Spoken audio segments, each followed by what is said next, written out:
Everyone, welcome to episode 1 of God Still Loves You. I am Mercy, your host, and I want to thank you for joining me tonight. Before we begin, I want you to take a moment and think about your life.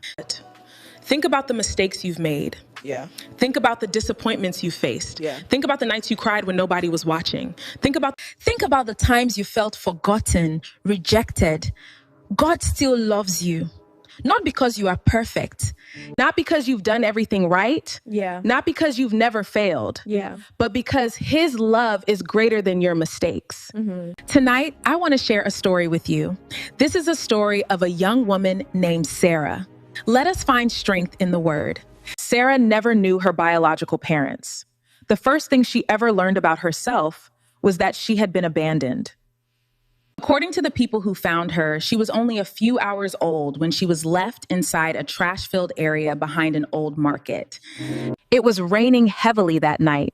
The cold wind blew through the darkness, and nobody knew she was there. Grace was returning from the market after a long day of selling vegetables. As she walked home, she heard what sounded like a baby's cry. At first, she ignored it. Then she heard it again. She followed the sound and found a tiny baby wrapped in an old cloth. The baby was weak. The baby was hungry. The baby was shaking. But the baby was alive. That baby was Sarah. At that moment, she didn't know how she would feed another child. She didn't know where the money would come from. She didn't know how difficult the journey would be. But she knew one thing. She couldn't leave that child behind. And so she took Sarah home. Years passed. I grew up knowing Grace as my mother. Life wasn't easy. Our small house leaked whenever it rained. Many nights we went to bed hungry. Sometimes Grace worked 2 jobs just to keep food on the table. Yet despite their struggles, Grace always taught Sarah one lesson. God has a plan for your life. Sarah would often laugh. She couldn't understand how God could have a plan for someone who started life in a garbage dump. How could God choose someone nobody wanted? How could God love someone who had been rejected from birth? But Grace never changed her answer. One day you will understand. As Sarah grew older, she became aware of how different she was from other children. Some children mocked her. Others called her names. A few even told her she was worthless. Whenever arguments happened, I always tried so hard to belong. But whenever we argued, someone would remind me, "You were abandoned, remember?" Those words hurt deeply. The pain stayed with me for years. Sometimes I would sit alone and ask questions. Why did my parents leave me? Why wasn't I enough? Why didn't they want me? What did I do wrong? Does anybody truly love me? Maybe some of you listening tonight have asked similar questions. Maybe your parents walked away. Maybe someone you trusted betrayed you. Maybe a relationship ended and left you broken. Maybe you've spent years feeling unwanted. If that's you, I want you to remember something. Your beginning does not determine your ending. The Bible says in Jeremiah 29:11, "For I know the plans I have for you," says the Lord, "plans to prosper you and not to harm you, plans to give you hope in a future." God didn't say this promise was only for people with perfect lives. He didn't say it was only for people from wealthy homes. He didn't say it was only for people who had never suffered. He didn't say it was only for people who had never suffered. He said, "I know the plans I have for you." That means God sees beyond your current pain. He sees beyond your failures. He sees beyond your scars. He sees the future he has prepared for you. But Sarah didn't know that yet.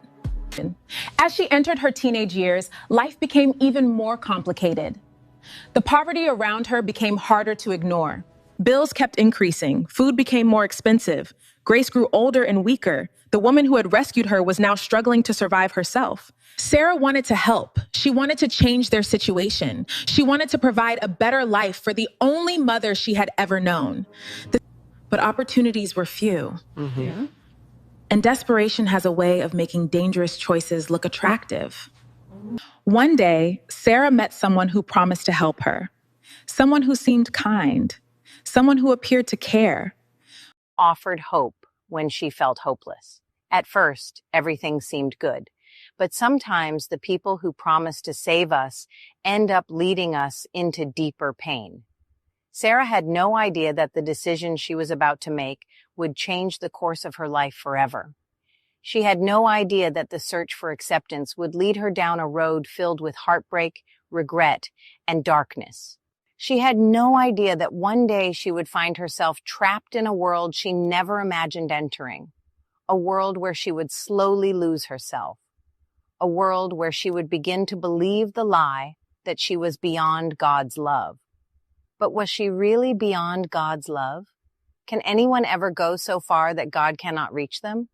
Can a broken life still be restored? Can a person with a painful past still have a beautiful future? We'll find out together.